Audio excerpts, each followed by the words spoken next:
सनसनीखेज वारदात, इसे सुनकर हर किसी की रूह कांप जा रही है। मुस्कान और साहिल ने मिलकर सौरभ उसको मौत के घाट उतार दिया और ये मौत इतनी दर्दनाक थी कि जो सुन रहा है वो बेहद हैरान रह रहा है। तो पुलिस और बहुत सारे लोग गली में आए बहुत तेजी से और आके उसी दरवाजे के आगे रुके।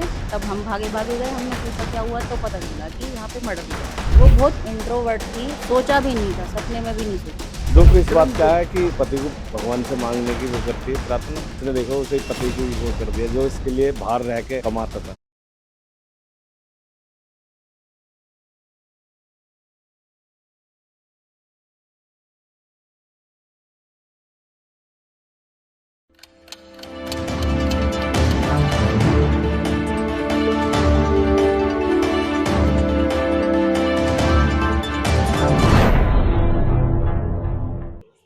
उत्तर प्रदेश के मेरठ से एक ऐसी सनसनीखेज वारदात सामने आई है जिसे सुनकर हर किसी की रूह कांप जा रही है।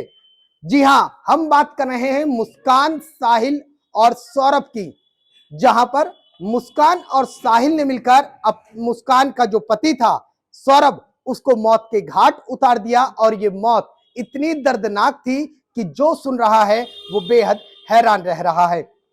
दरअसल इस वक्त हम मौजूद हैं, मैं आपको दिखा देता हूं, उत्तर प्रदेश के मेरठ जो जिला है, ये शास्त्री वाली जो कोठी है उसकी गली है, ब्रह्मपुरी का इलाका है। और ठीक ये जो आप गेट देख रहे हैं काले रंग का हमारे स्क्रीन पर, इसी मकान में मुस्कान रहती थी, उसके साथ उसकी एक बिटिया रहती थी और पिछले 2 साल से वो इसी मकान में रहा करती थी। अगर जानकारों की माने या गली वालों के मुताबिक वो किसी से इन 2 सालों के बीच किसी से उसका मेलजोल नहीं था, गली वालों से कोई खास बातचीत नहीं थी। अक्सर जब भी काम से निकलना होता था तो इस दरवाजे से बाहर निकलती थी और ठीक गली के बाहर निकल जाती थी, और जब आना होता था तो गली के बाहर से आती थी और फिर अपने आप को इन दरवाजों में बंद कर लेती थी। 2 साल तक यही सिलसिला चलता रहा और ऐसे में जो सौरभ था, मुस्कान का पति, वो रोजी रोटी के जुगाड़ में विदेश में नौकरी कर रहा था और ऐसे में सौरभ और मुस्कान के बीच, आपको बता दूं कि लव मैरिज हुई थी। उसके बाद मुस्कान की सौरभ के परिजनों से नहीं बनी, जिसके बाद मुस्कान और सौरभ इसी मकान में आकर किराए पर रहने लगे थे। 2 साल तक मुस्कान इसी मकान में रह रही थी और ऐसे में इस बीच सौरभ जो थे वो कमाने के जरिए से विदेश गए हुए थे और ऐसे में मुस्कान का संपर्क साल 2019 में उसका जो 8वीं क्लास का फ्रेंड था साहिल, उससे होता है। दरअसल जब मुस्कान इस मकान में रहने आई तो उसी बीच कहा यह जा रहा है कि उसके व्हाट्सएप ग्रुप में जो पुराने स्कूल फ्रेंड्स थे उनका व्हाट्सएप ग्रुप बना लिया गया और उनके व्हाट्सएप ग्रुप बनाने के बाद मुस्कान की साहिल से बातचीत गहरी होने लगी। धीरे धीरे ये जो बातचीत है ये बातचीत गहरी होती चली गई और इस बीच दोनों के बीच मुलाकातें भी होने लग गई और मुलाकातों का सिलसिला इस कदर बढ़ गया कि दोनों के बीच नजदीकियां बढ़ गई और नजदीकियां बढ़ते बढ़ते ऐसे में दोनों के बीच प्रेम प्रसंग हो गया और दोनों ने आपस में एक तरीके से मिलना जुलना शुरू कर दिया। साहिल जो था उसको लोग गली वाले कहते हैं, अक्सर ये कहने में सुनने में आया है कि एक लड़का था जो चोटी वाला था, वो अक्सर आया करता था और ऐसे में अक्सर देर रात हो जाया करती थी, तब साहिल मुस्कान से मिलने आता था। हालांकि जब बात ये पूछी गई कि क्या मुस्कान के पति को आप लोगों ने देखा है, तो गली वालों ने फिलहाल इस बारे में कुछ भी कहने से दरकिनार कर लिया। उनका कहना है कि कभी उसके पति से मुलाकात हुई ही नहीं क्योंकि वो 2 साल से विदेश में नौकरी कर रहा था। बहरहाल ये एक बार फ्रेम पर देख लीजिए, ये मुस्कान की गली है, शास्त्री वाली कोठी है और उसी के ठीक सामने मुस्कान का घर है और यहाँ हमारे साथ तमाम पड़ोसी मौजूद हैं, वो बताएंगे कि दरअसल क्या था। मैडम, मुस्कान को कभी आती जाती देखा था? हाँ, आती जाती थी तो दिखाई देती थी। किस तरीके का स्वभाव था, कैसा था, देखने में कैसी थी, मतलब क्या लगता था, देख के क्या लगता था, कभी बातचीत होती थी? वो बहुत इंट्रोवर्ट थी और जैसा हमें मोहल्ले में बताया गया था कि ये वर्किंग वूमेन है और वर्क फ्रॉम होम करती है, तो कॉन्फिडेंट लड़की लगती थी, मॉडर्न लड़की लगती है और किसी से बोलती नहीं थी, पर वो किसी से नमस्ते या बोल के चलना ऐसा नहीं था। कहते हैं कि उसके जो साहिल था, कुछ चोटी वाला लड़का, लोग कहते हैं, अक्सर ये सुनने में आया है। कब कब आता था, कभी नजर पड़ी खास, कभी दिखाओ कि ये आ रहा है जा रहा है? हाँ, हमेशा ही आता जाता रहा वो, जब से ये लड़की यहाँ पे रह रही है इस वाले पोर्शन में। पहले इसका पीछे रहती थी, दूसरे रास्ते से आना जाना था। जब से इधर है तो वो डेली आता था, लेकिन हमें ये कहा गया कि ये भाई है और टिफिन लेने आता है अपना, तो बाहर से ही सामान लेके चला जाता था। अब कुछ समय से वो घर में भी आता था और कई कई बार आता था, दिन में भी, शाम को भी, रात को भी, बहुत बार देखा है।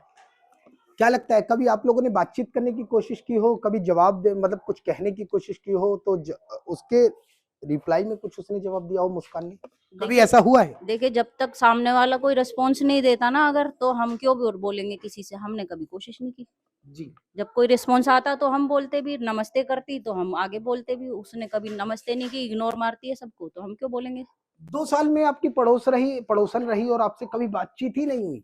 हाँ, बिल्कुल नहीं हुई, कभी नहीं करी उसने।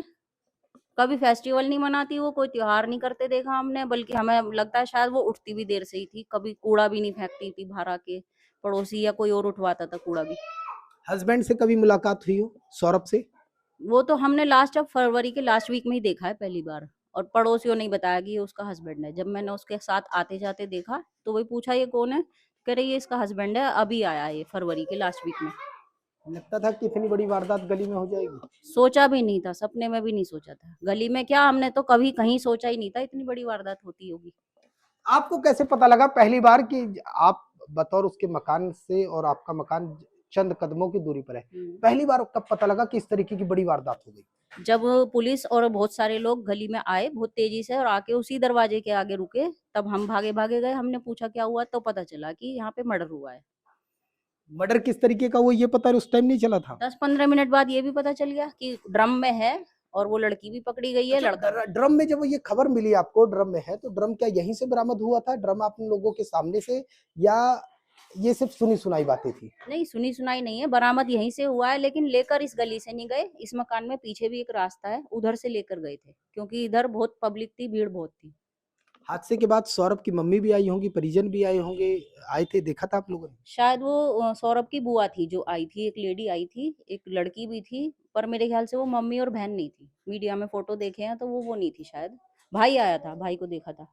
इतनी बड़ी वारदात हो गई, सरकार से क्या कहना चाहती हैं? कुछ सरकार से, हाँ पुलिस से, प्रशासन से कुछ कहना चाहती हैं? जी, पड़ोसी हैं, खौफ के साए में जी रहे हैं, क्या मैसेज कन्वे करना चाहती हैं? मैं तो बहुत रिक्वेस्ट है मेरी माननीय योगी आदित्यनाथ जी से, कि ये जो यूपी में नियम है किराएदार रखने के, वेरिफिकेशन कराने के, इन नियमों को यूपी में सख्ती से लागू किया जाए।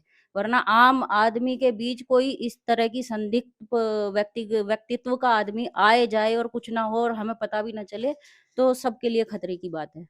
अभी तो चलो ये बात है, कल को कोई संदिग्ध आदमी या आतंकवादी या कोई भी रह सकता है आके, बिना वेरिफिकेशन के ना रहे।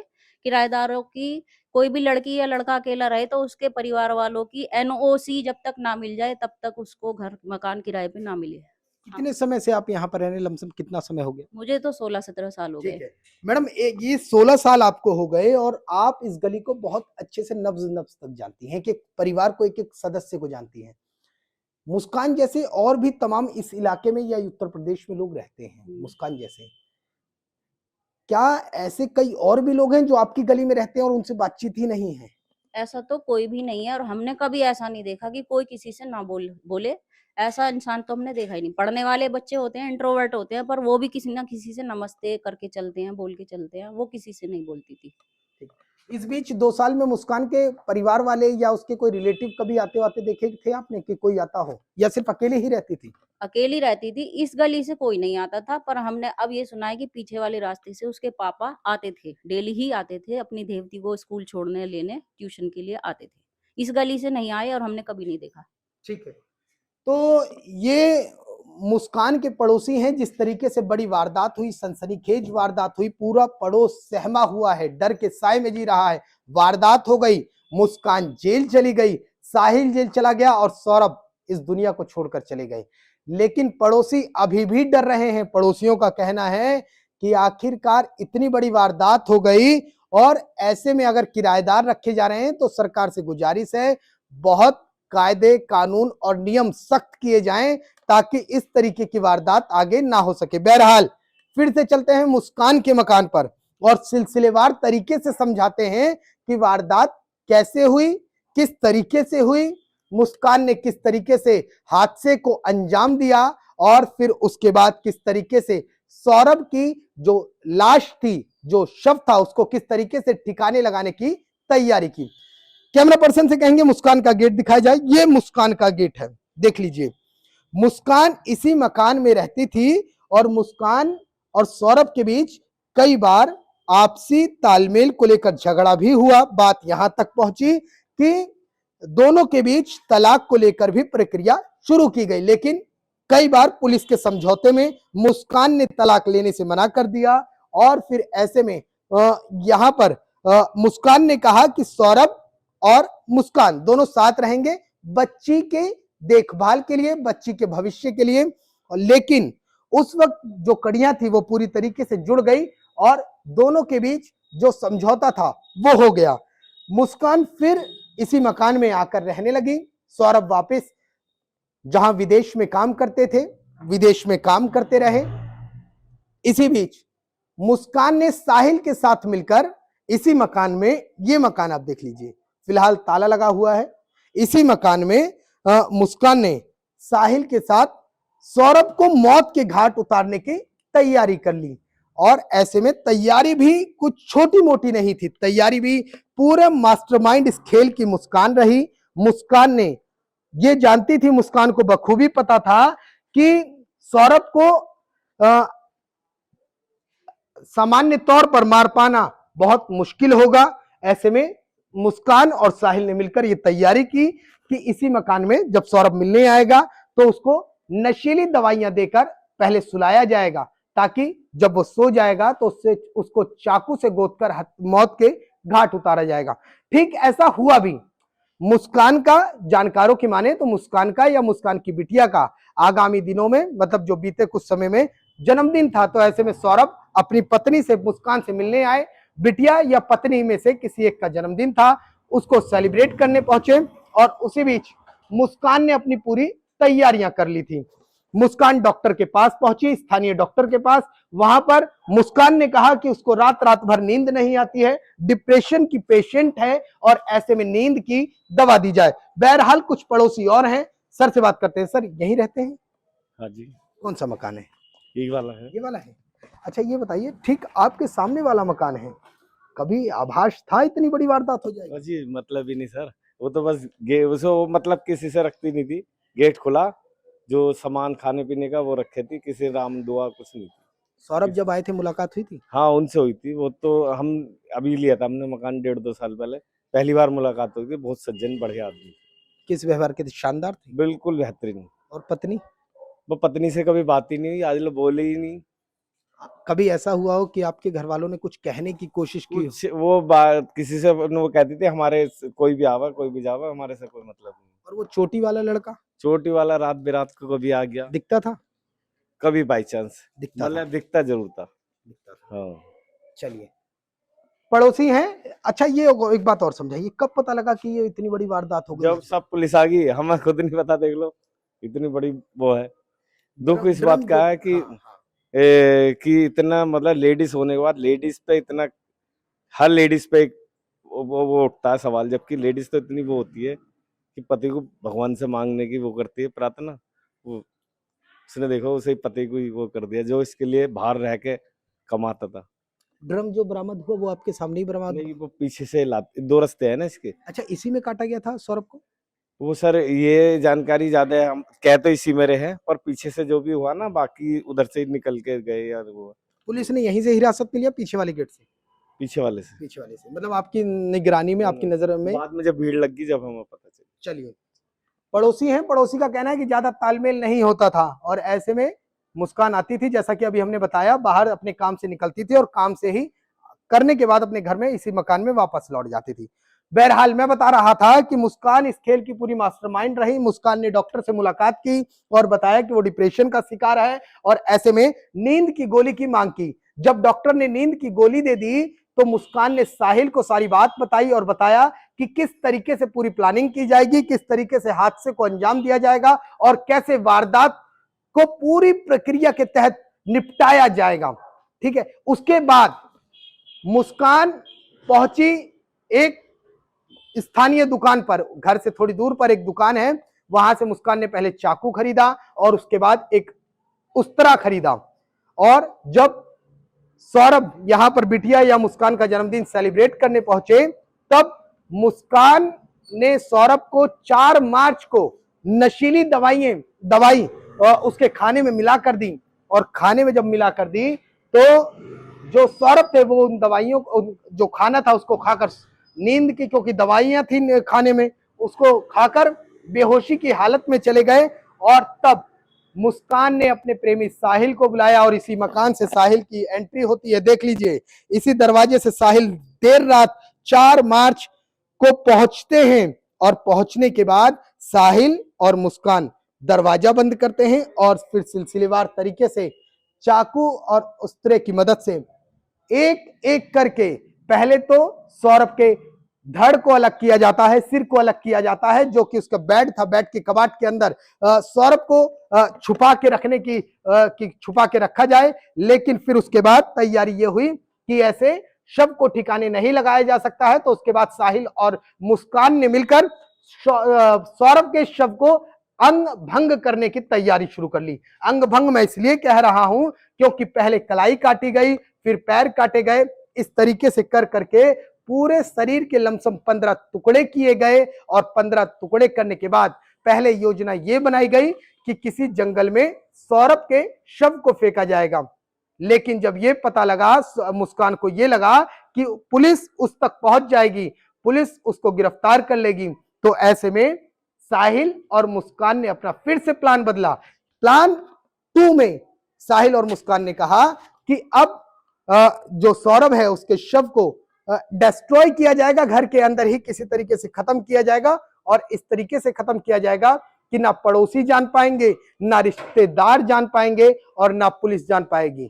और ऐसे में ये जो तरीका है, ये साहिल और सौरभ ने मिलकर योजना बनाई। उसके बाद मुस्कान गई, एक नीले रंग का ड्रम मार्केट से खरीद के लाई, सीमेंट लेकर आई, रेत लेकर आई, और उसके बाद जो अंग भंग थे सौरभ के हिस्से शरीर के, उसको उस ड्रम में डाले गए, उसका घोल बनाया गया और ड्रम में प्लास्टर कर दिया गया। पूरा ड्रम जो है उसको पूरी तरीके से प्लास्टर कर दिया गया। और उसके बाद यहीं से मुस्कान सौरभ के फोन को भी लेकर साहिल के साथ शिमला घूमने चली गई। इस बीच जब सौरभ के परिजन या सौरभ के जान पहचान के, सौरभ के रिश्तेदार सौरभ के फोन पर फोन करते रहे, तो मुस्कान सौरभ बनकर उसके व्हाट्सएप पर या टेक्स्ट मैसेज का जवाब देती रही और ये बताती रही, लोगों को गुमराह करने की कोशिश करती रही कि सौरभ मुस्कान के साथ शिमला में हैं। ऐसे में मुस्कान और सौरभ तो बहरहाल इसी मकान में बंद थे, उस ड्रम के अंदर उनका शव पड़ा हुआ था, लेकिन मुस्कान के पास जो फोन था वो लोगों को जवाब दे रहा था लगातार, वो लोगों को उनके सवाल के रिस्पॉन्स दे रहा था। ऐसे में लोगों को लग रहा था कि मुस्कान और सौरभ शिमला घूमने गए हैं, लेकिन दरअसल ऐसा नहीं था। साहिल और मुस्कान शिमला में घूम रहे थे। 4 मार्च को हादसे को अंजाम देने के बाद, वारदात को अंजाम देने के बाद दोनों जब शिमला गए तो 17 मार्च को दोनों ने वहां से वापसी की। इस बीच मुस्कान अपने इंस्टाग्राम पर, अपने तमाम सोशल मीडिया अकाउंट्स पर जो फोटो हैं, जो वीडियो हैं, वो अकेले के डालती रही और ये बताती रही, ये लोगों को गुमराह करने की वहां भी कोशिश होती रही कि सौरभ उसके साथ है। लेकिन कहते हैं ना कि सच्चाई में देर लग सकती है लेकिन सच्चाई निकल कर जरूर आती है। गुमराह करने की तमाम कोशिशें कर लीजिए, लेकिन गुमराह ज्यादा दिन तक नहीं किया जा सकता है। ऐसे में जब मुस्कान साहिल के साथ शिमला से घूम कर आई तो उसे लगा कि उसकी माँ उसका साथ देगी, उसके पिता उसका साथ देंगे, तो मुस्कान ने ये सारी बात अपने माँ को बताई। और जब माँ ने कहा कि बेटी ने इतनी बड़ी वारदात को अंजाम दे दिया, तो ऐसे में माँ ने मुस्कान का साथ देने से साफ इनकार कर दिया और सबसे पहली तहरीर दी गई माँ के हवाले से। माँ के हवाले से पुलिस को जानकारी दी गई कि मुस्कान ने इतनी बड़ी वारदात को अंजाम दे दिया है। और ऐसे में कुछ पड़ोसी हमारे साथ हैं, तो देखिए फिलहाल पड़ोसी भी डर के साए में जी रहे हैं। पड़ोसी कह रहे हैं कि अभी हमें दूर रखिए मसले से, हम इस मसले में नहीं पड़ना चाहते हैं, हादसा हो गया, वारदात हो गई, सब कुछ हो गया, मुस्कान जेल चली गई, साहिल जेल चले गए, लेकिन पड़ोसी के अंदर अभी भी डर पनप रहा है क्योंकि वारदात बहुत बड़ी है। बहरहाल इस तरीके से मुस्कान ने और साहिल ने दोनों ने मिलकर सौरभ को बहुत ही निर्मम तरीके से उसकी हत्या कर दी। और फिर से एक बार देखिए, कैमरा पर्सन से कहेंगे ऊपर से नीचे तक पूरा मकान दिखाया जाए। इसी मकान में सौरभ की हत्या की गई और जब सौरभ की हत्या कर दी गई तो जो मां थी मुस्कान की, उनको कहा गया कि मुस्कान ने बताया कि इस तरीके की वारदात को अंजाम उसने दे दिया है। बहरहाल मुस्कान की मां ने सारी जानकारी पुलिस को दे दी थी। पुलिस ने इसी के बिहाफ पर मुस्कान और साहिल को हिरासत में ले लिया था, पूछताछ की थी, जहां मुस्कान और साहिल ने अपनी पूरी जो प्लानिंग थी, पूरी जो वारदात को अंजाम दिया था, वो पुलिस के आगे कबूल कर लिया था। और ऐसे में अब मुस्कान और साहिल जेल की सलाखों के पीछे हैं। फिलहाल 14 दिन की न्यायिक हिरासत में उनको भेज दिया गया है और ऐसे में अब जो मकान है वो पूरी तरीके से बंद है और जो पड़ोसी हैं वो खौफ के साए में जी रहे हैं। मेरठ से कैमरामैन विपिन के साथ मैं राहुल शुक्ला, नमन सत्य न्यूज।